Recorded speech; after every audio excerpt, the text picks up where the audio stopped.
سروان نورالي خبير في التعليم المهني ومحاضر جامعي أيضاً، وبلال حميدة مسؤول مشروع التعليم في منظمة يونسكو، وبيتا بارنز مدير الجلسة رئيسة المكتب الميداني في أربيل لمنظمة اليونيسف في العراق. بالتفضل إلى المنصة لإلقاء هذه الجلسة. We welcome onto the stage our panelists, Ahmad Gal, Director General of Preparatory and Vocational Education, Dr. Sarkil Sherwan Naroli, Technical and Vocational Education Training Expert and University Lecturer, Bilal Hamad, Educational Program Officer, UNESCO, and our moderator, Pata Barnes, Head of Erbil Field Office, UNICEF, Iraq. دستان خوش.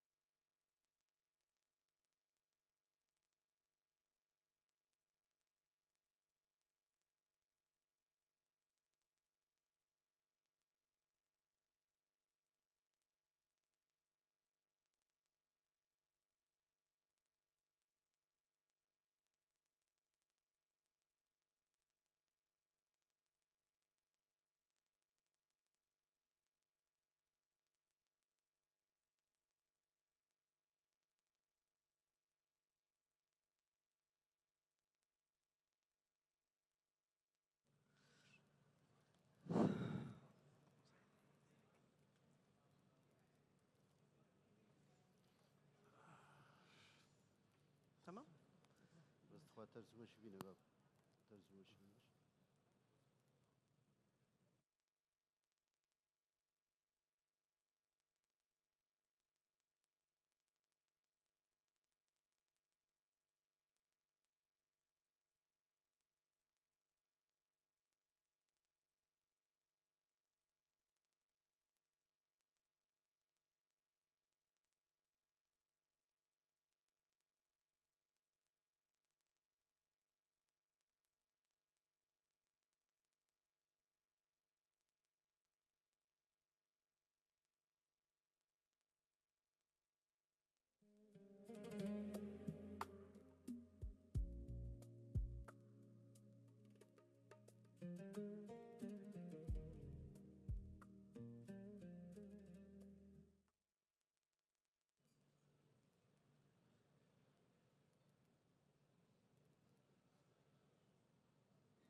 How do we know when to start?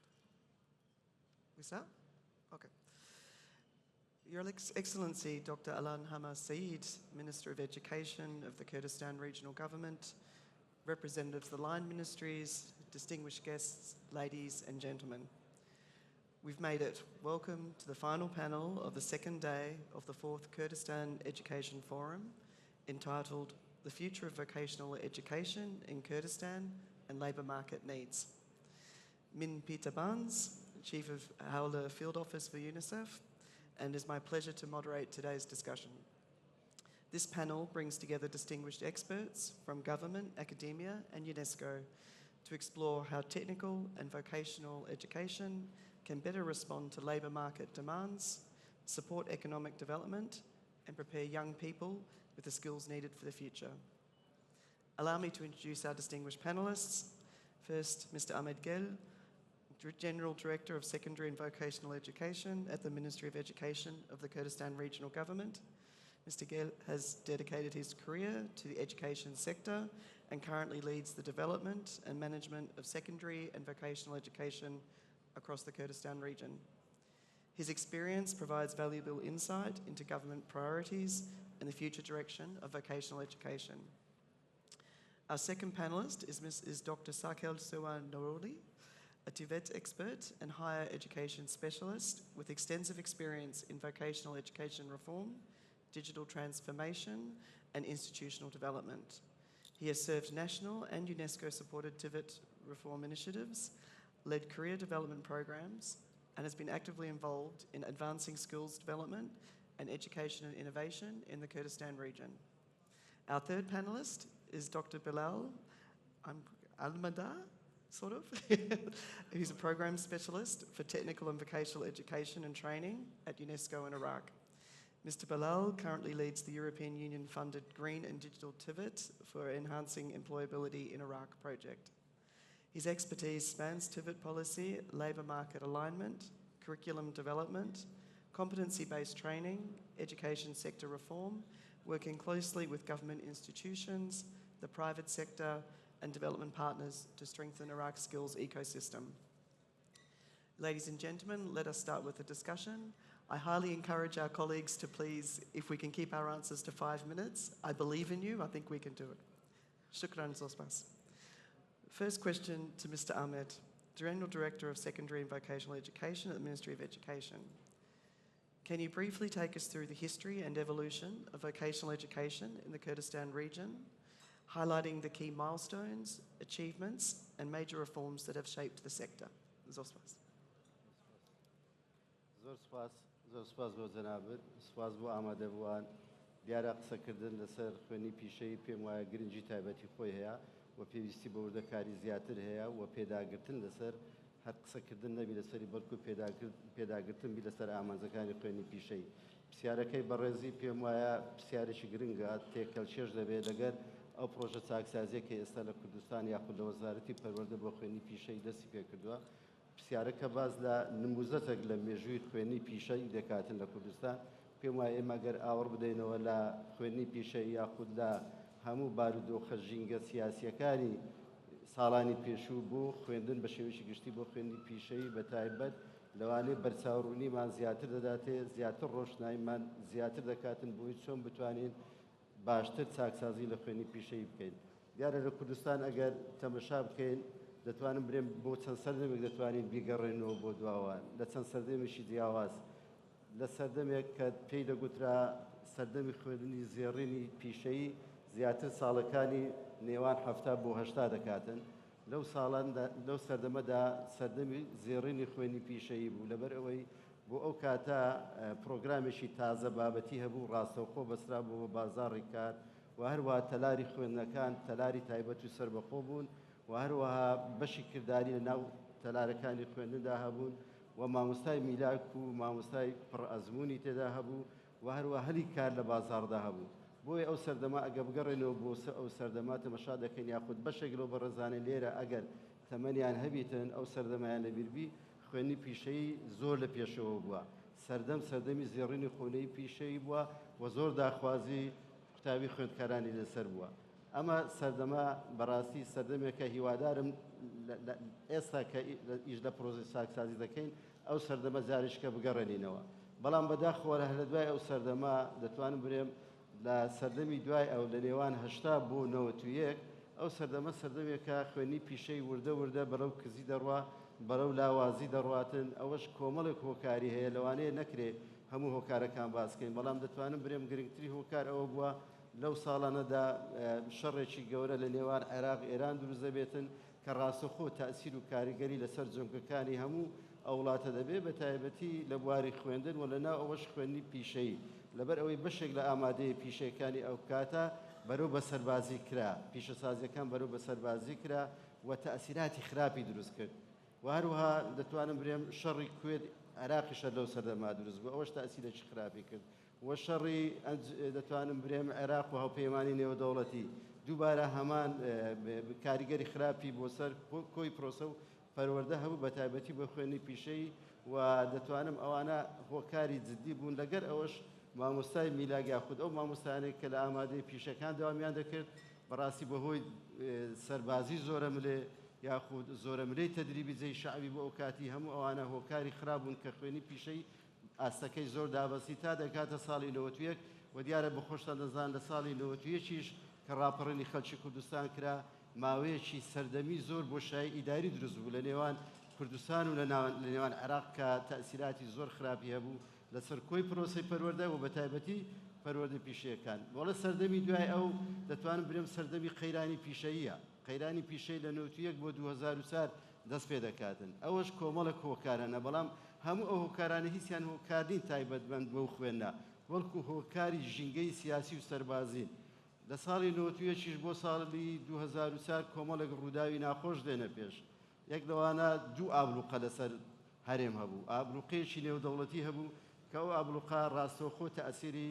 لە هەموو پێگەکانی هەرێم کردبوو و ئابلوقەی دەوڵەتی ناوەندی عێراق لەسەر هەرێم دوو ئابلوقە بوون زۆر کاریگەری خراپیە و بەداخەوە هەر لەگەر ئەو دوو ئابلوقەش ڕووداوی گرفتەکانی ناوخۆ شەڕی ناوخۆ دوو ئیدارەی ئەوەش گرفتشی زۆر خراپ بوو کە دەوری سلبی دیت لە هەموو بوارەکانی خوێندن بە تایبەتی مەسەلەی خوێندنی پیشەی و هەروەها نەمانی تەلاری سەربەخۆ بەداخەوە ئەو کاتە بارودۆخی ئابووری ئەوەندە خراپ بوو زۆربەی زۆری ئامادەیەکانی ئێمە یاخود قوتابخانەکانی ئێمە دوودەوامی و سێدەوامی تێدا دەبوو کە ئامادەیە پیشەیەکانیش نەکردەوامی تایبەت بە خۆیان بەڵکو بوون بە دوودەوامی بە سێدەوامی و ئەو بەشە وەرشەی کە دەرسی کردداری لەسەر دەخوێندرا ئەو بەشە وەرشانەش دەکار کەوتبوون و مەنهەجەکە کۆن بوو بۆیە ئەوە دەکرێت ئەو قۆناغە بە قۆناغی قەیرانی خوێنی پیشەی بناسرێتن بەڵام خۆشبەختانە لە دوای ئەو سەردەما لە دوای 2004 بۆ 2014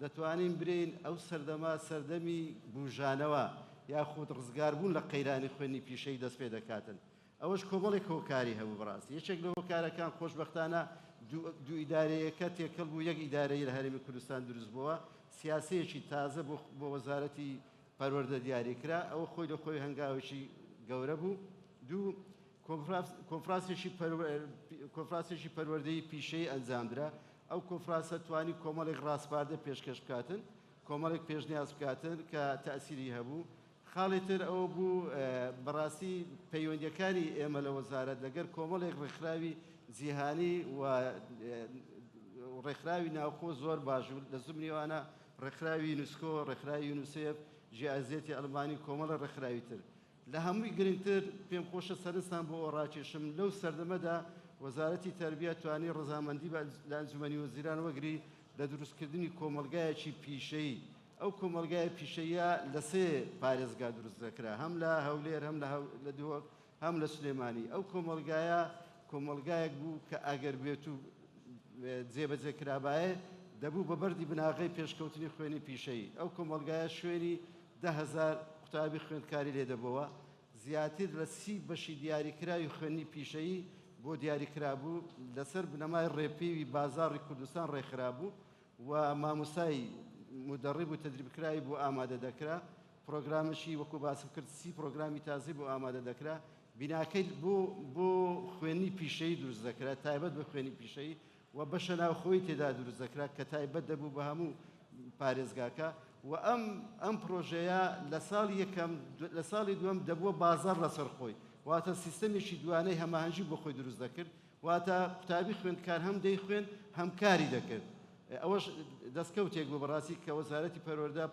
پێشنیازی کرد ئەنجومەن ڕەزامەندی لەسەر درا و پارەشی بۆ دڵخان کرا و گەشتە قۆناغی دیزاینیش ئەوی تر بەڕاستی هەنگاوێکی باش بوو وەزارەتی پەروەردە بەشداری کرد لە پرۆژەی تڤدیەک پرۆژەی تڤدیەک زۆربەی زۆرتان لەوانەیە ئاگادار بوون پرۆژەیەکی گەورە بوو کە یونسکۆ سەرپەرشتی دەکرد پێکات بوو لە نێوان 5 وەزارەت لە هەرێم و 5 وەزارەتیش لە حکوومەتی ناوان ئەو پرۆژەی تڤدیەک زیاتر لە 4 ساڵ ئیشی لەسەکرا دەتوانم برێم پلانێکی وردی سەرتاسەری بۆ کۆی پیشە لە عێراقدانا لە زمینی ئەوانە هەرێمی کوردستان ئەوە پلانێک بوو کە کۆی پێوەری بازاڕی کوردستان و عێراقی کردبوو دوو مؤسساتی گەورەی پیشەی دروست دەبوو لە کوردستان کە ڕەبت دەبوو بە خوێنی پیشەی ڕەبت دەبوو بە خوێنی تەکنیکی لە وەزارەتی خوێنی باڵا و بە تەدریب لە کاروباری کۆمەڵایەتی ئەوانە هەنگاوی باش بوون بۆیە بووە قۆناغێکی باش یاخود بژانەوەیەک لە خوێنی پیشەیی ئەوە دەتوانم برێم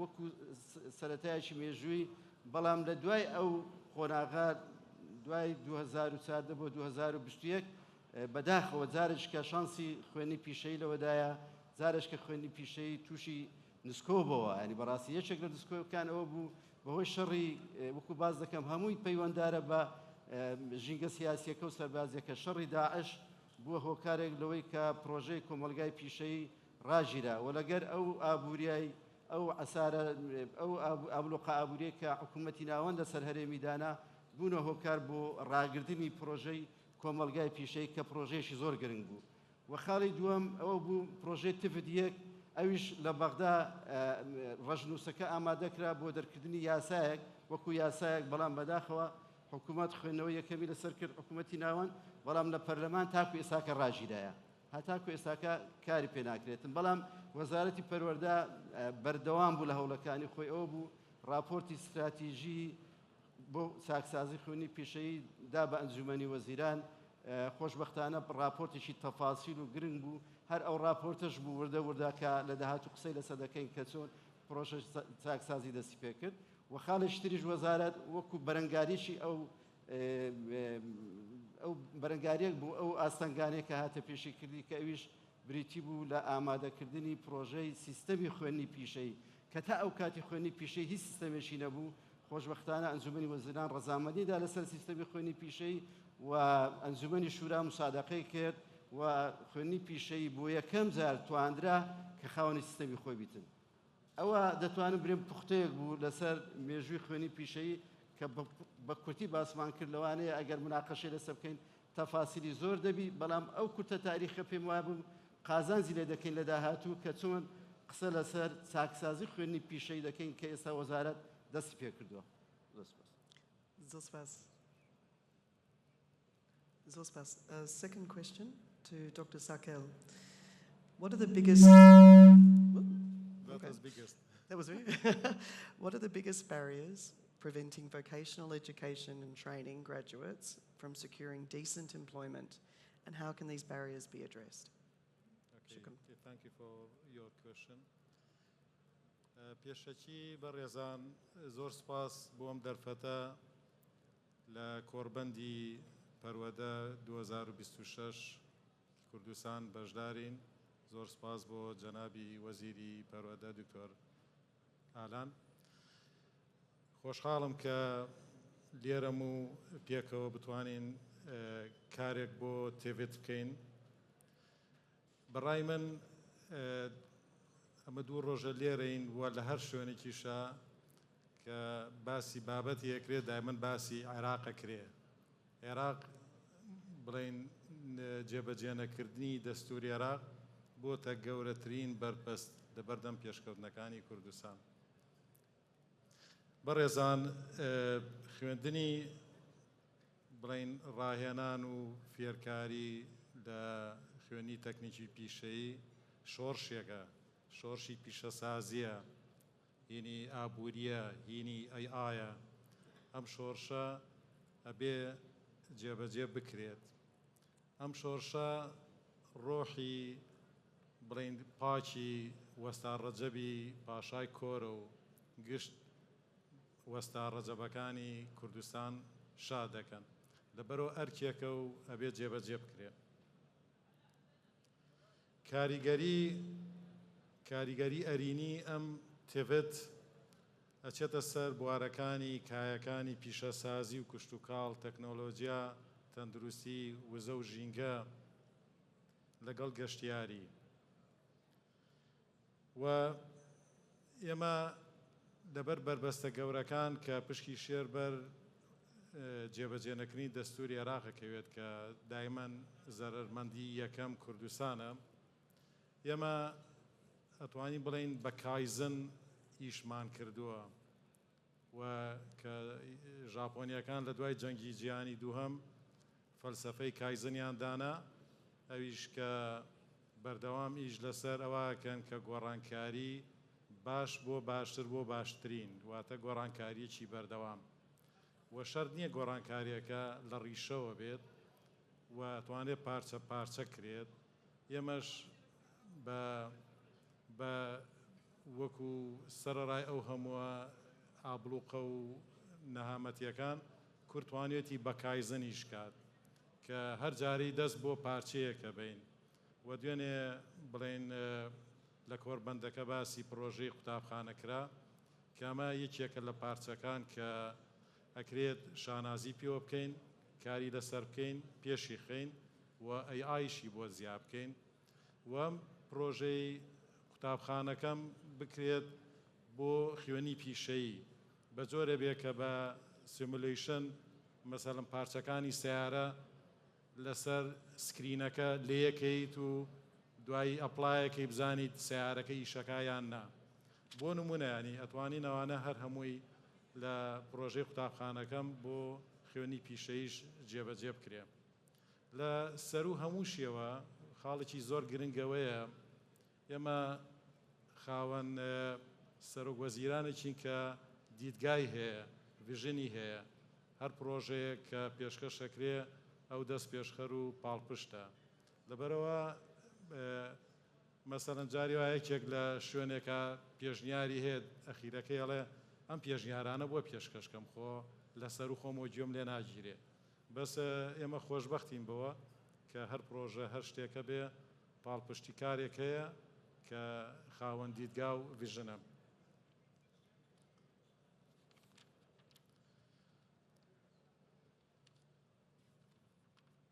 بەڕێزانەوەی کاک مامۆستا ئەحمەدیش باسی کرد لەسەر چیرۆکی تڤێت ئەوەی پێشکەش کرا لە ساڵی 2019 بە سەرۆکوەزیرانی و کاتەی عێراق لە ڕێی یونسکۆوە ئەوەی کە ئێمە تەریب بە خوێنی ئەکادمی خوێنی پیشەیی دانێن ئەو لێڤڵانی دامانە و ئاستانی دامانە بەدە هەنگاو بەدە ئاست ئێمە ئەتوانین ببینە خاوەن بڕوانامەی دکتۆرا لە هەر پیشەیەکە لەبەرەوە ئەگەر ئەوە جێبەجێ بکرێ کە لە 2019 ئەگەر حکوومەتی هەرێمی کوردستان سەربەخۆ بووە لە 2019ەوە ئێستا جێبەجێ کرابوو بەستا ئێستا چاوەڕوانی حکوومەتی ناوەندی ئەو دەلێڤڵە ئەو دوو دەئاستە ئەوەیە ئێمە بڵین وەکو وادای بنێن دە کتێبمان هەیە نەزەری و عەمەلی هەر کەسێک دێت کە خاوەن پیشەیە دێت خۆی تاقیە کاتە بزانە لە چ ئاستێکە ئێمە بەپی ئەوە بڕوانامەی ئەدەینێ لە ڕووی تڤێتەوە یعنی کەواتە شۆڕشەکە وایە ئەو کەسانەی کە پێویست ناکە بچن لە سەرەتاوە بخوێننەوە خۆیان تاقیەکەنە بە چ ئاستێکان لە چ خۆناغێکان ئیمتیحانێکی تیۆری و پراکتیکی ئەدەن بەوە بنە خاوەن بڕوانامە لە تڤێتی سێ یا بڵێن لە تڤێتی چوار لە تڤێتی یەک دەست پێکات تاکو دە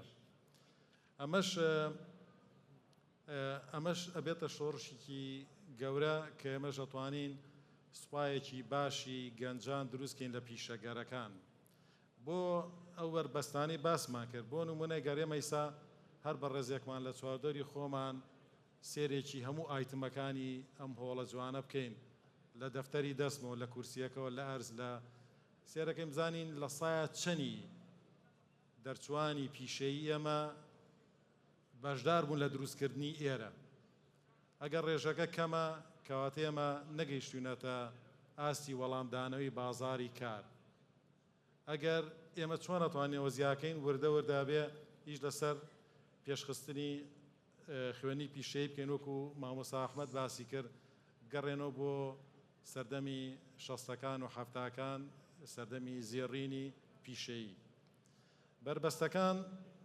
بربەستەکان بێزگەلەوەی کەوتمان پشکی شێر بەر عێراقەکەوێ بربەستی تر بربەستی کۆمەڵایەتیە کە بڵین دایک و باوکان بە خێوکەرانی تەلەبە کاگاتە سێی متەوەستە حەزەکات مناڵەکەی بەرەو زانکۆ بڕوان نەک بەرەو پیشەیی بربەستی ترەوەی کە ئێمە هێشتا بازاری کارمان هەڵ نەسەگاندووە بزانین ئەو پیشانی کە ئیستا هەیە چۆن تێکەڵ یەکەین لەگەڵ خوێنی پیشەییە لەگەڵ پێشخستنی پرۆگرامی خوێندن و پیاچوونەوە ژێرخان و ژێرخانی کەرەستە و ئەو ئایتمانەی کە تەلەبە بەکارێن خوانی تیا پێشخن نەبوونی هەماهەنگی لە بینی کەرتی تایبەت و پیشەییە بەردەوامی بۆ ڕاهێنان بە مامۆستایان کە ببنە ڕاهێنەر و مامۆستایانی خوێنی پیشەیی لەمان کاتا تڤێت لەلایەن سێ وەزارەتەوە بڵین سەرپەرشتیەکرێ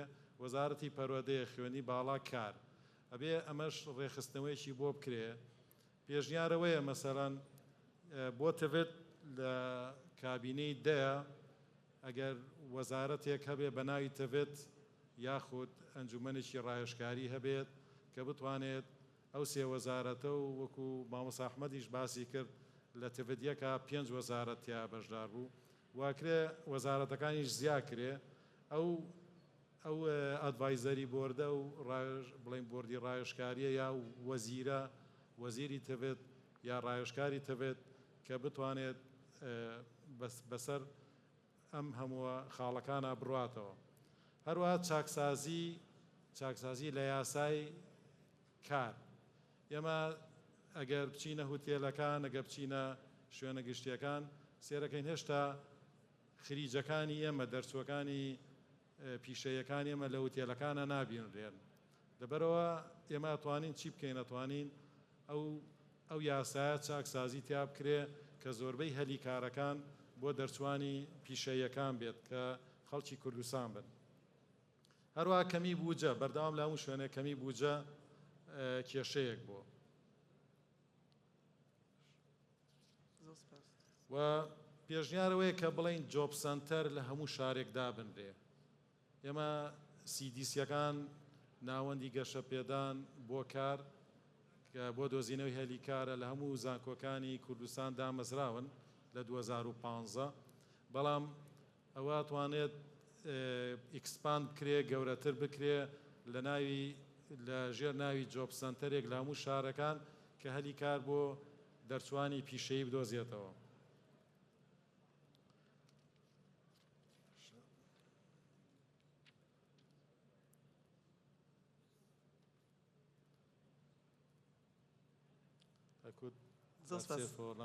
Thank you.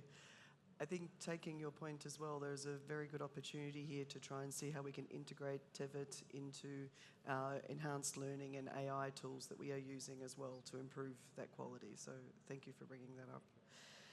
The third question to Mr. Bilal: how can vocational education in the Kurdistan region be better aligned with current labour market needs? Thank you very much, Peter, for this important question, and thanks for sharing the questions in advance. It's helped with preparing some numbers. And back to the question when you mentioned the current market needs, actually we have to think about the current and the future market needs, because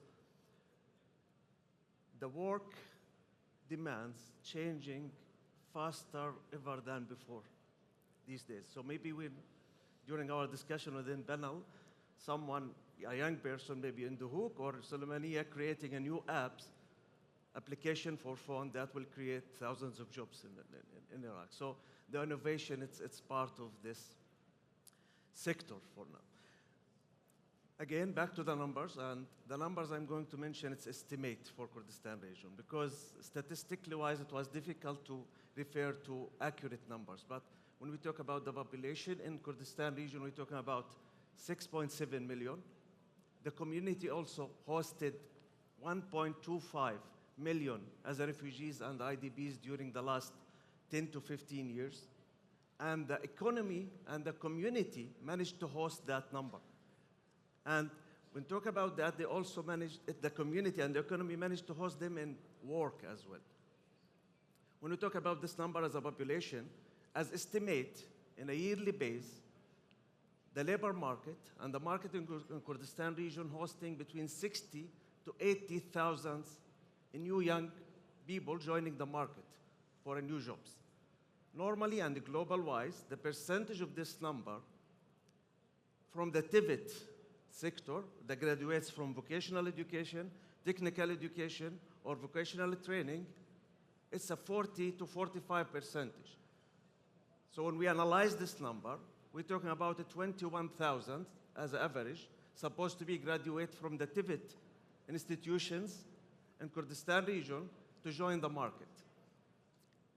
From the other side, what we have at our TEVIT institutions, the colleges as a technical education, the vocational centers as a vocational education under the Ministry of Labor and Social Affairs, and the vocational education, we're talking about total number of 113,000. The estimate graduate every year, it's around 20 to 23,000 of young people who are supposed to join the market with the new sectors. And in Kurdistan region, we all witnessed it during the last years, and the labor market surveys also confirmed that. The construction sector, the agriculture sector, the ICT sector, and we are now engaging the digital and the AI in that sector. We're also talking about the hospitality, we're talking about the logistic, repairing, and also digital marketing. So all of these sectors, there is a huge demand. And when we reflect with the number every year, we need a qualified young people to join that market. Focusing on education, vocational education, under the umbrella of Ministry of Education, we have, just to compare global-wise, and comparing, it's important not to copy and paste the practice, it's important to learn from these countries. Arab-wise, in the Arab countries, we have the enrollment at vocational education at Ministry of Education, it's between 10 to 15%. In Iraq in general, we have the percentage around 11%. In Kurdistan region, before Kurdistan region, let's go to 3 countries, developed countries like Finland or Switzerland or Germany, as we have the percentage there at the vocational schools between 50 to 65%. So more than half of the students in the secondary level going to vocational education in these countries. In Kurdistan region, and it's a shocking figure, unfortunately, at the Ministry of Education, we have only 4% of our students going to vocational schools. Again, the numbers estimated, but that's what we have from the reports and the statistics. So serious actions need to be taken. And when we talk about the link with the labor market needs, we're talking about like a building.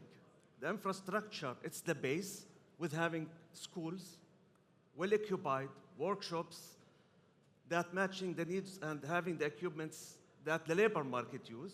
And we have the umbrella or the umbrella with the governance system, where Mr. Sarkhiel saved me a lot of time with talking about the expected new law for Iraq for TVET, with having council, and 6 pillars where this building will stand. First thing, it's the curriculum, or before that, the teachers, qualified trainers and teachers, curriculum, public-private partnerships, real and strong partnerships with the labor market.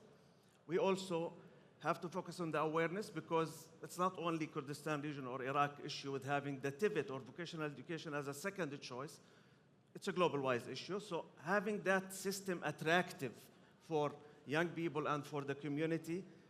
We're talking also about the labor market assessments and creating sectorial councils that looking for the needs every year or in an updated time. Thank you very much, Vita. No need that more longer time, but yeah, we will have time in the second question. Zos Hassan, shukran jazeera. Fourth question, Mr. Ahmed Jan. Where does vocational education in the Kurdistan region stand today? And what are the government's future vision and strategic plans to strengthen and expand the sector? زۆر سپاس دیارە ئەمە بە شێوێکی گشتی سیاسی حکوومەت و سیاسی وەزارەتی تەربیە سیاسەیەکی گشتگیرە و پشتیوانە لەسەر خوێندنی پیشەیی بەڵام هەنگاوی کردەوەی گەشتینەچێ من لە قسەکانی پێشوم باسی نموزەشی تاریخی خوێندنی پیشەم کرد تا دەگاتە ساڵی 2021 هەموو هەوڵێکە بووە بەڵام هەوڵەکان تەنها لە چوارچێوەی هەوڵ ماونەتەوە نەچوو بە بواری جێبەجێکردن یاخود کارکردن بەڵام خۆشبەختانە دەتوانم بڵێم لە دوای ساڵی 2021 بۆ ئێستا کە ساڵی 2026 دەتوانیم بڵێم ئەو پرۆژانەی کە هەمان بووە خەریکە یاخود هەوڵی کولیماندای بووی بخێنە بواری جێبەجێکردن کە خۆشبەختانە ئێستا لە سەرەتای جێبەجێکردنی پرۆژەی چاکسازی خوێندنی پیشەیی لە کوردستاندا دەکرێت پرسیار لە خۆمان بکەین چاکسازی پیشەیی بۆچی یەکێک لە ئەو هۆکارانی کە پێویستە خوێندنی پیشەی چاکسازی لێ بکرێتن ئێمە وەکو وەزارەت دەمانەوێت سیاسەی وەزارەتی پەروەردە ئەوەیە هەرەمی خوێندنی پیشەیی ڕاز بکرێتەوە کە ئێستا دەتوانم برێم هەرەمەکەی لە شوێنی خۆی نییە ئێمە باوەڕمان بۆ هەیە پێشکەوتنی یاخود پێشخستنی گەشەپێدانی خوێندنی پیشەیی هۆکارێکی گرنگە بۆ پێشخستنی باری ئابووری و کۆمەڵایەتی لەناو کۆمەڵی کوردەواری و کوردستاندا بۆیە ئەوە هۆکارێکە دەبێت ئەو کارە بکەین خاڵی دووەم دەمانەوێت دیدگای خەڵک بگۆڕین بۆ خوێندنی پیشەیی واتە دەبی خەڵک لەمە دووە بە تێڕوانینی بۆ خوێندنی پیشەیی دایک و باوک تێڕوانی بۆ خوێندنی دیدگایەکی تربی ئەویش ئەوە بێتن کە پێی وابی خوێندنەکەیە کە خوێندنی پیشەیە بە کەمترین کات بە باشترین کوالێت دەتوانێت منداڵەکەی 3 ساڵ بخوێنی و بە باشترین توانای پیشەیی بچێتە بازار و مسۆگەری کار بکاتن خاڵی سێم ئەوەیە بەڕاستی دەبێت ئێمە ئەو خاڵە کۆتایی پێبینین کە ئێمە ساڵانە زۆرترین فشار لە دەرچوانی ئامادەی دەچێتە سەر خوێندنی باڵا واتە ژمارەیەکی 6 بۆ 7,000 تەڵەبە ساڵانە دەچن بۆ وەزارەتی خوێنی باڵا بۆ وەرگرتنیان لە زۆنکاکان. بەهۆی ئەو ڕقەمە زۆرە زانکۆکانیش ناتوانن تەختەی تەواوی کۆلیژەکانیان بکەن کە لەگەر بازاڕی کاری کوردستان ڕێکیان بخەن. لە ئەنجامدا ئەو قوتابی خوێندکارانی ئێمە دەستنە ناو زانکۆکان لە کۆلیژەکان وەردەگیرێن لە چوارچێوەی بەرنامەیەکی دیاریکراو نابن کە بازاڕی کاری داهاتوو تایبەتمەندی بە خوێندنەکەیاندا هەبیتن. بۆیە دەبینین دوای 4 ساڵ ئەو قوتابی خوێندکارانە تەقەڕوز دەکەن بەداخەوە بڕوانامەیەک وەردەگرن و بەبێ کار دەبینێنەوە. ئەوە شۆکارە بەوەی ئێمە بڕیاری ئەوەماندە کە دەبێ چاکسازی لە خوێنی پیشەی بکرێتن. و دیارە چاکسازی لە خوێنی پیشەیش کۆمەڵێک دەتوانم برێم هۆکاری هەیە کە پشتیوانە بۆ چاکسازیە. یەک لە پشتیوانەکانمان ئەوەیە یاسای ژمارە 13 کە وەزارەتی تەربیە دەری کرد. پێم وایە باشترین یاسایە کە هاتە ئێستا هەبوو بیتن کە توانای ئەوەمان دەداتێ دەسەڵاتی ئەومان دەداتێ کە پێشکەوتن لە خوێنی پیشەی بکەین.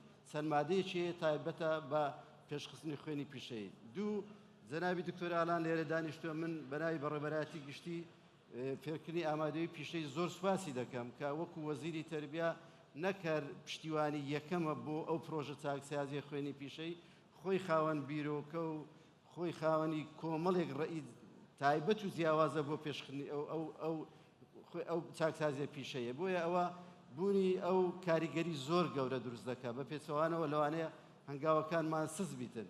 خاڵێکی تر ئەوەیە هەماهەنگی نێوان ئەو لایەنە پەیوەنددارانەی کە لەناو وەزارەت ئیش دەکەن لەگەرمان. بۆ نمونە بەڕێوەبەراتی گشتی دیوان بەڕێوەبەرە گشتەکەی و ستافەکەی، بەڕێوەبەراتی گشتی پرۆگرامەکان خۆیان و ستافەکەیان، بەڕێوەبەراتی گشتی ئەزمونەکان خۆیان و ستافەکەیان، بەڕێوەبەراتی گشتی پلاندانان خۆیان و ستافەکانی. هەموو بەڕێوەبەراتی گشتەکان لایەنگرن پشتیوانی پرۆژەکە دەکەن. واتە لە ناو وەزارەت هەماهەنگێکی زۆر گرنگکەیە بۆ پێشخستنی ئەو پرۆژەیە. ناوڕۆشی ئەو پرۆژەیە چییە؟ ئەو پرۆژەیە لەسەر چەند خاڵێک پابەندە. یەک گۆڕانکاری پرۆگرامی خوێنی پیشەی، گۆڕینی خوێنی پیشەی بۆ گۆڕینی پرۆگرامێکی سەردەمیانە پیشەیە کە لە بازاڕی کوردستاندا هەبێتن. خاڵی دووەم مامۆستای ڕاهێنراوی باشی بە ئەزمون بۆ ئەم خوێندنە. خاڵی سێەم تەلاری سربەخۆی خوێندن و چاکسازی لە تەلارەکان و دابینکردنی لۆجستی بۆ ئامادەیە پیشەکان. خاڵی پێنجەم کە لە هەمان گرنگترە جێبەجێکردنی سیستەمی خوێندنی دوانەیە کە ئەوە هەنگاوێکی گرنگ دەبێتن بۆ پێشخستنی ئەو خوێندنە. خۆشبەختانە من وەکو باسم کرد لە 2021 و 2026 چوینە بواری جێبەجێکردن. یەکەم کار ئەوە بوو جەنابی وەزیر پێشنیازی ئەوەی کرد کە ئێمە پەیمانگایەکی پیشەی ڕێخەین، پەیمانگایەکی پیشەی جیاواز لەو پەیمانگانەی کە هەمانە ئەویش بە کۆمەڵێک دەتوانم برێم بنەما جیاواز دەبیتن. یەک لە جیاوازیەکان ئەوەیە ئێمە کۆمەڵێک پیشەمان هەڵبژار، کۆمەڵێک بەشمان هەڵبژار کە ئەو بەشانە ڕاستەوخۆ بەسراون بە بازاڕی کوردستان. خاڵەکی تر ئەوەیە بەڕاستی خوێندنی زمانی ئینگلیزیمان کردە مەرج. لەوانەیە پرسیارمان لا دروستبی بۆ زمانی ئینگلیزی یاخود لە بەرسی دەبی بە ئینگلیزی بی. ئایا خوێندنی پیشەی بە هەر زمانێک جیاوازی هەیە؟ دەمێ ئەو ڕوونکردنەوە باسی ئەوە لەو ڕوونکردنەوەی ئەوەتان بۆ ڕوونکەمەوە ئەوەی دەگوترێ ڕاستە. بەڵام ئێمە قوتابی خوێندکارەکانی ئێمە تا پۆلی نۆ بە زمانی کوردی شیرین دەخوێنن، هیچ مشکلێکیان بۆ زمانی کوردی نییە. بەڵام کاتێک کە خوێنی پیشەی تەواو دەکەن دەستنە بازار، یەکێک لە دەتوانن برێم گرفتەکانیان بۆ دەستکەوتنی هەلی کار لەوانەیە زمان بی. بە تایبەتی زمانی ئینگلیزی ئێستا بۆتە بابەتێکی گرنگ بۆ دەستکەوتنی کار. بۆیە زمانی ئینگلیزیمان کردە مەرج کە ساڵی یەکەم خوێندن بۆ فێربوونی زمانی ئینگلیزیە. و ساڵی کۆتایی سیستەمی دوانەیە و ساڵەکانی تریش بەپێی بەشەکان کە دیاری کراوە بە زمانی ئینگلیزی دەخوێندرێ. ئەو پەیمانگایە وەکو تەجروبە یەکەم لە هەولێر خستمانە بواری جێبەجێکردن خۆشبەختانە زۆر سەرکەوتوو بوو. بۆیە بۆ ساڵی دووەم بردمانە بەڕێوەبەراتی گشتی پارێزگای سلێمانی و بردمانە بەڕێوەبەراتی گشتی پەروەردەی گەرمیان. خۆشبەختانە لەو دوو پارێزگایش زۆر سەرکەوتوو بوون. سەرکەوتنی ئەو پەیمانگایانە وایان کردارشکە تیمەکەی ئێمە و لەگەڵ جەنابی وەزیر بیر بکەینەوە ئەو پرۆژە مختصر خۆتری بکەینەوە لەناو ئامادەیە پیشەیەکان. لەناو ئامادەیە پیشەکان ئەو پرۆژە جێبەجێ بکەین لە زیاتی 5 ساڵ بۆ 3 ساڵ خوێندن. لۆی زیاتر بتوانین قوتابی خوێندکار زووتر خوێندن تەواو بکە، زووتر دەرفەتی کاری هەبیتن. خۆشبەختانە پرۆژەکە لە مانجی 3 دەرس و ئەو ساڵ دەخرێتە بواری جێبەجێکردن. بەڵام پێم خۆشە ڕۆشنایی بدەمە سەر پرۆژەکە بۆ ئەو بەڕێزانێک کە لێرە دانیشتون لەبەر ئەوەی ئەو بەڕێزانێک کە لێرە دانیشتی زۆربەی زۆری کادیری پەروەردەین ئەو ئەرکا دەکەوێتە سەرشانی هەموو لایەکمان کە دەبێت زۆر گرنگی لەسەر گرنگی پێ بدەین ئەم پێم وایە پێشخستنی خوێنی پیشەیی گرنگیدانە بە ئەرکێکی وەتەنی ئەرکێکی نیشتیمانی ئەرکێکی نەتەوەیی چونکە زۆر گرنگات دەبێت ئێمە کاتێک خۆمان بناسین کە دەتوانین ئەو وڵاتە پێش بخەین کە خوێنی پیشەی بچیتە ئاستی خوێنی ئەکادیمی تا ئەوە نەکەی ناتوانیت بکەیت بۆیە ئەو پرۆژەمان ئەو ساڵ قسۆتە بواری جێبەجێکردن لەو پرۆژەیەدا ئێمە 4 مەکتەبمان لە هەولێری دیاری 4 ئامادەیمان دیاری کردووە پرۆژەکەی لەسەر جێبەجێ دەکەین و ئامادەیەکمان لە سلێمانی دیاری کردووە و ئامادەیەکیشمان لە دۆک داری کردووە ئەو 6 ئامادەیە وەکو تەجروبەی یەکەمە دڵنیان کە سەر دەکەوین دڵنیان دەتوانین ببینێ پێش بەڵام بۆی بتوانین کەم و کوڕیەکەمان باشتر بدرین بۆی لە 6 ئامادەی جێبەجێمان کردیە چۆنیەتی پرۆژەکەش بۆ شێوەیە 3 ساڵ خوێندنە لە دوای پۆلینۆ بە هەمان شێوە ساڵی یەکەم فێری زمانی ئینگلیزی دەکرێت واتە قوتابی خوێندکار زمانی ئینگلیزی دەخوێنی بۆ فێربوونی زمان دەرسی جنۆساید دەخوێنێت جنۆسایدی کوردستان و دەرسی دەروزانیش دەخوێنێتن 2 ساڵی دوایی 2 ساڵی پسپۆڕی پیشەی دەخوێنێت ئێمە خۆشبەختانە لەبیرم چوو باسی ئەوە بکەم کە زۆر سوپاسی کۆمەڵێک کەرتی تایبەت دەکەین کە هەماهەنگیمان دەکەن لەو پرۆژانە بە تایبەتی چەند پەیمانگایشی ناوخۆ دەرەوەن زۆر پشت و پشتیوانی ئەفکاری وەزارەت دەکەن ئێمە توانیمە لە ڕێگای ئەوانەوە 15 بەشی جیاواز 15 بەشی جیاوازی پیشەی پرۆگرام وەرگرین کە لە داهاتوو گرێبەستیان لەگە دەکەین ئەو 15 پرۆگراممان دابش کردوتە سەر ئەو ئامادەی پیشانە بە پێی موقعی جوغرافی واتە بۆ نمونە ئامادەی پیشەی پایتەخت چەند بابەتێکی پیشەی هەیە سنوورەکەی دیاری کراوە یاخود ئامادەی پیشەی قەڵا بە هەمان شێوە لە سلێمانی لە دهۆک تەڵەبە کە ساڵ یەکەم فێرە زمانی ئینگلیزی دەبی ساڵی دووەم و سێم پیشەکە بە ئینگلیزی دەخوێنی بەڵام لە چوارچێوەی سیستەمی دوانە واتە 3 ڕۆژ لە ئامادەیەکە دەوام دەکات 3 ڕۆژەکەی تر لە کۆمپانیا یاخود لەو کارگەی کە پەیوەنددارە بە بەشەکە بە پسپۆڕەکە دەخوێنی و خاڵێکی تر جیاوازی ئەوەیە لە پۆلی 12 دەتوانین دوای ئەوەی کە لە پۆلی 12 لە کۆتایی ساڵ بڕوانامەی پۆلی 12 بدەینێ بڕوانامەی 12 پۆلی پیشەی دەدەینێ کە تەخەڕوز دەکات دەتوانی بەو بڕوانامە کار بکە لە بازار و هەروەها ئارەزومەندیشە کە داخلی بە کەلۆرە بیتن ئیمتحانی بە کەلۆرە بداتن و بتوانی منافسە بکاتن بۆ خوێندن و لە خوێندنی پێشکەوت لە داهاتوو منافسە بکات بۆ زانکۆکان و خوێندنی پیشەی تەکنیکی بخوێنیتن واتە تەڵەبە دوو خیاری لە بەردەستدایە هەم دەتوانی شادەکەی بدێنێ بچێتە بازاڕی کار هەم دەتوانی ئیمتحانی بە کەلۆرە بکە و وامان دیاری کردووە ئەو قوتابی خوێندکارانەی کە دەچنە بازاڕی کار دڵنیام کە هەڵ و مەرجی باش دەگوزارێ بۆیان کە دەتوانن هەلی کار مسۆگەر بکەن لەبەر چەند خاڵێک یەک کە کاتێک دوای ئەو 3 ساڵە تەخەڕوز دەکاتن زمانێکی تازە فێر بووە کە زمانی ئینگلیزیە زمانێکی سەردەم و زمانی بازاڕە دوو پیشەیەکی خوێندووە بە 2 ساڵان بە تەواوەتی فێری پیشەکە بووە چونکە ڕاستەوخۆ پراکتیکی خوێندووە کاتێک دەچێتە بازار هەلی کاری بەدەست دەکەوێت مسۆگەر دەبی چۆن کار دەکاتن و دارج کە شەنسێکمان دایتەوە ئەو خوێندکارە دوای چەند ساڵێک هەر کاتێک بێ دەتوانی بێت تەقدیمی خوێندنی زیاتر بکاتەوە زارش کە داخلی ئیمتحانی بە کەلۆرە بی هەموو ئەو هەلو مەرجانەمان وا کردێت کە بەڕاستی دیدگای داکوباب دیدگای کۆمەڵانی خەڵک بگۆڕێ لەسەر خوێنی پیشەی واتە خوێنی پیشەی دەبی ئەو ڕۆ بەردەکەی دانێن ئەگەر داینێنین بەڕاستی هەڵە دەکەین قسەیەکەی دەگوترێ ئەگەر ئێمە نەیکەین چێ بیکە ئەگەر ئەو ڕۆ نەیکەین کەی بیکەین بۆیە ئەوە سیاسەی وەزارەت بوو کە دەستمان پێکردیە و ئێمە دڵنیایی ئەوە دەدەین کە سەر دەکەوین بە پاڵپشتی هەموو خەڵکێکی خوێنەوار و کە دەیەوێت خوێنی پیشەی سەرکەوتن پێم وایە پشتیوانی هەموو لایەکمان پێویستە بۆ پێشخستنی ئەو خوێنە و ئێستا و پرۆژەکەمان وەکو باسکرد ڕاگەیاندووە ئێستا قوتابی خوێندکار خەریکی تەقدیمکردن بۆ وەرگرتنیان لەم خوێندنە چاکسازیە ساڵانی داهاتوو دەکەین یعنی ئەمە ساڵ بە ساڵ پرۆژەکە فراوان دەکەین ساڵانی داهاتوو لەوانەیە ئەو ساڵ 6 ئامادەیمان دەستنیشان کردو ساڵێککە لەوانێت 10 بۆ 15 ئامادەیت کە زیاد دەکەین تا کۆنتڕۆلی سەرجەم خوێنە پیشەیەکان دەکەین کە هەموو خوێنە پیشەیەکانمان خستە ناو ئەو پرۆسەیە ئەو زە ساڵانە دیراسە دەکەین لە بازار چ بەشێک پێویستە چ خوێنێک پێویستە ساڵانە بەشی تازە دەکەینەوە هەر ساڵێک بە پێی پێویستی بازار بەشی تازە دەکەینەوە دەکرێت بەشیش دابخەین هەندێک بەش پێویستی بازار ڕێمێ داخین بەڵام بەشی تازە بکەینەوە ئەوە دەبێتە کارێکێکی بەردەوامی هەڵسوڕا و خوێنی پێشەی ڕۆژ بە ڕۆژ بە دوای سەرکەوتن بەدەستێنێ دەتوانم بڵێ مژدە ئێوە بدەم لە خلالی 8 ساڵ بۆ 15 ساڵی تکە دەتوانم برم خوێنی پیشەی دەچێتە ئاستی خوێنی ئەکادمی ئەو کاتە ئەو وڵاتە دەتوانم برێم هۆکارێکی گرنگ یاخود بنەمایەکی گرنگی بەردەست دەکەویتن کە ئەو بەتاڵەی کە ئێستا لە کوردستان هەیە دەتوانم برێم هۆکارێک دەبی بۆ ڕازڕێکردنەوەی ئەو بەتاڵێک کە ئێستا لە کوردستان هەیە. Zilspas, if I may ask a very brief follow-up to you, Mr. Ahmed, what would you say is the most important step for the Kurdistan region to take TEVIT enrollment, saying Mr. Bilal's point of 4%? How do we get it to 10 to 15% by 2030? What is the key step that you would recommend?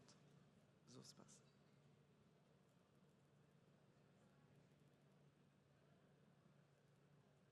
وەکو باسم کرد یەک لۆ بنەمانێک کە دڵنیایەتیدا سەر دەکەوین ئێستا 15 بەشی جیاوازمان هەیە جیاواز لە خوێندنەکانی پێشوو ئەو 15 بەشە هەر بەشێک لەگەر ڕووپێوی بازاڕی کوردستان گونجاوە ئێستا کاریان لە بازاردایە واتە 15 بەشی تازە دەخوێنین ئەو بەشانە ئێستا لە بازار بە دوای خەرچی کارامە و کارامەی دەگەڕێن بۆ ئەو ئیشانە ئێمە ئەوە یەکێکە لە خاڵەکانی سەرکەوتن وەکو باسم کرد خاڵی دووەم باسم کرد ئێمە قۆناغی یەکەم فێرە زمانی ئینگلیزیان دەکەین بەشی زۆری ئەو خوێنانەی کە ئێستا ئەمە دەیخوێنین لە بازار بەشێک لە زۆر کۆمپانیەکانی نێودەوڵەتی هەن لە کوردستان پێویستیان بە کادیرەکانەیە کە زمان بزانن خاڵی سێم ئەوەیە بەڕاستی ئەمە خوێندنەکەمان سیستەمی دوانە دەبێتن واتە لە ڕووی کردەوەیەوە تەڵەبە دەخوێنی 3 ڕۆژ لە ئامادەیە کە دەخوێنی 3 ڕۆژەکەی تر لەو کارگە و کۆمپانیانە دەخوێنیتن بۆیە ئێمە دڵنیان لەوەی بە خلالی ئەو 3 ساڵە قوتابی خوێندکارەکانیمە ئاستی خوێنی پیشەیان زۆر بەرز دەبی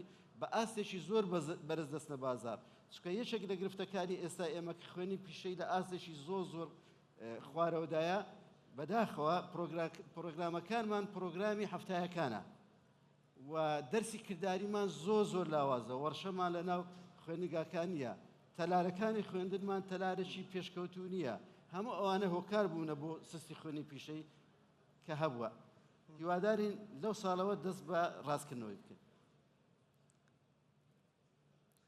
Zilspas. Dr. Sakel, if I may ask you, what role should government, the private sector and educational institutions play in ensuring that vocational education graduates have the skills that employers need? Okay, thank you. بەڕێزان ڕۆڵی کەرتی تایبەت یا حکوومەت یا پەیمانگاکان و زانکۆکان ئەرکەکان چۆنە و هەیەکەی چ بەرپرسیارەتی کێچێتە سەر ڕۆڵی حکوومەت لەوانەیە یەکێک لە خاڵە یاساییەکانەوە بێ کە لەگەڵ کارگەکانە ڕێبکەوێت کە هەر کارگەیەک ئەبێ ترینینگ سنتەرێکی تیابێ ئەوەی کاک مامۆستا ئەحمەد باسی کرد 3 ڕۆژ ئەچێتە کارگەیەک ئەوە بە یاسا ڕێکخرێ و ئەوەیە کە لە ئەڵمانیا و سویسرا جێبەجێکرێ ئەپارنتەشیپ کۆرس کە هەندێک جار نیوە مەعاشیش وەرەگرێ و تەلەبەیە یا ئەو دەرچووە لەوێ ئەمێنێتەوە و هەتاکو لەو ترینینگ سنتەرە فێرەکرێت پاشانیش لەوانێ و کارگەیە جاریچکە ئیشی باتێ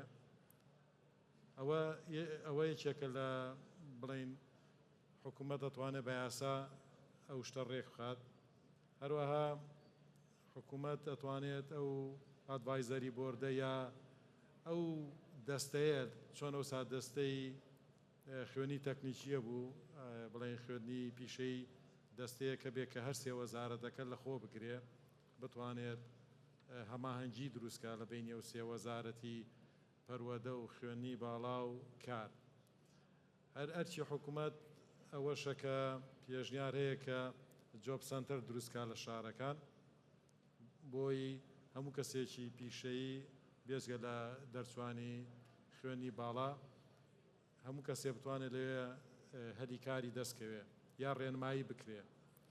ئەوەی کە حکوومەتیش هەنگاوی ناوە ئەمڕۆ کە باسی کایکرا گروپی متمانە بەخشی ئەوە هەنگاوێکی زۆر گەورە و گرنگە کە ئێمە بتوانین هەموو شتەکان بکەین بە کوردی. ئێمە باسیەوە کرا مامۆستا ئەحمەد باسی ئەوەی کرد کە هەموو جارێک کە یونسکۆ دێت و پێشمانەخا و کاڕوات ئیشەکەی مەژەوەستەیە کە بووە گروپێکی کوردی بە دوواداچوونی بۆ کرا ئەو کاتە ئێمە هەین و هەر مونەزەمەیەک وەر ڕێکخراوێکی نێودەوڵەتیش بێت ئێمە ئامادەین لەبەرەوە بێ ئەوانە پێش خرێت. بۆ نمونە K19 K12 کە دامەزرا ئێمەش ئەندامێک بووین لە ئەندامی جێبەجێکار تا ئێستا شەر هەیە. ئەوەش یەکێکی شتێکی دەست پێشخەریکی باش بوو کە بە خوێندنە هەمووی بچینەوە و لە ریفۆرمەکەیە و هەمیش بە تڤتە بە خوێنی پیشەی شابگەڕێنەوە. هەروە حکوومەت یاسای کار پێش بخات. یاسای کارەوەیە کەوتمان ئێمە دەرچوەکانمان زیاتر بیان بینینەوە لە شوێنە گشتیەکانە لە وتێلەکانە لە کارگەکانە ینی هەوڵنین مەسەلەنەوە نەبێت کە ڕێژەکەی کرێکاری بیانی زۆرتر بێ ئەبێەوە بە یاسا ڕێبخرێ. لەمان کاتە حکوومەت ئەتوانێت چۆن ئێمە ئەگە بچین ئەڵمانیا بخوێنینە بێ زمان لێڤڵی بی بزانین ئەش بێ هەر کرێکارێکی بیانی بێتە کوردستان کۆرسێکی زمانی کوردی لەگەڵ کەلتوری وەرگێ ئەوە حکوومەت دەتوانێت چارەسەری بکە لێڤڵە بێ کە تۆ چویتە شوێنێک تۆ دەوێ شتێ بکڕیت ئەو بە زمانێکیکە لە کوردستانە جوابت نایاتەوە یاسای هەموو دەوڵەتان و هەموو هەرێمەکانیش بچینە شوێنێکیکەش ئەبێ ئێمە ڕەچاویەوە بکەین کە لە وڵاتێکیکە بین. مەسەلەی بازاری ڕاپرسی بازاری کار کە ببێتە ساڵانە وەکو مامۆستا ئەحمەدیش ئیشارەتی پێە و مەسەلەی ئینستیتوشنەکان چ بەرپرسیارێکیان نەچێتە سەر ڕاهێنانی مامۆستایان بەردەوام هین بکرێت بەردەوام ڕاهێنانیان پێ بکرێت کە بنە مامۆستای بڵین مۆدێرن.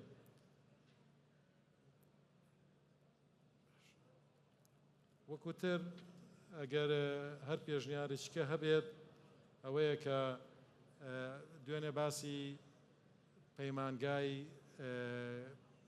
داهێنان کرا پەیمانگای داهێنان بتوانرێت کە بەردەوام بچێتە ناو مەکتەبەکانیش لەوێ بنکەکانی خۆیان دانێن.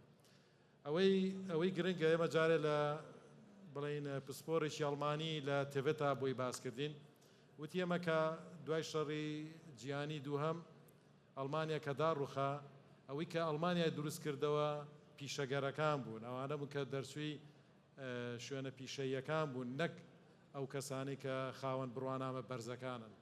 وەئیستای خۆناغی ئێمەی کوردستانی ژەوەیە کە ئێمە بتوانین کۆنتترۆڵی ئەوە بکەین کە ینی بڵین بڕوانامەی بەرزمان هەبێ چۆن بتوانین گەنجەکانمان بەوە ڕاهێبین کە بەرەو پیشەکان بڕۆن ئەوی ژەوەیە کە پیشەکان جوانکەین لەوانەیە لە میدیاکانەوە بتوانین هەر جارەی بەرنامەی تەلەڤیزیۆنەکان سۆشیال میدیا هەبێ جارەی مقابلە یا چاپیەکەوتن لەگەڵ کۆمەڵە پیشەگەرا بکرێ چۆن چیرۆکی سەرکەوتن دێنا چۆن پێشکەوتی بۆی گەنجانی ئەمە وەکو ئایکۆنێک لەبەر چاویان بێ فکریان لایەوە بێ بەرەو پیشەگەری بڕۆن. لەوەش کە تفت جێبەجێ کرا بەدە هەنگاوتۆ ببیتە خاوەن بڕوانامە هەر کەسێک لە هەر لێڤڵێکە واز بێنێت ئەتوانێت بچێتە سەر ئیشەکەی خۆی هەر کاتێکیش بگەڕێتەوە بۆ خوێندنی تفت ڕێگەکە کراوەیە بڵین پەیژەکە دانراوە و بەدە هەنگاتۆبی بە خاوەن بڕوانامی دکتۆرا لەو پیشەیە. لەبەرەوە جێبەجێکردنی تفت ئەوەیە کە تۆ گەنجەکان یا سوپایەک لە پیشەگەری کوردی بۆ داهاتی کوردستان دروستەکەی. سپاس. Zospas. Mr. Bilal, the last question to you, and we would all appreciate if we can be concise. Thank you. How should vocational education evolve to prepare young people for emerging sectors, including the digital economy, green jobs, and entrepreneurship? Thank you, Bita, and thanks for Mr. Ahmed about announcing that promising project that the Ministry of Education started with the 6 schools. And just to highlight that the partnership with Ministry of Education with the UNESCO projects that focused on the reforming for the last 11 years was really highly appreciated, in partnership also with Ministry of Higher Education.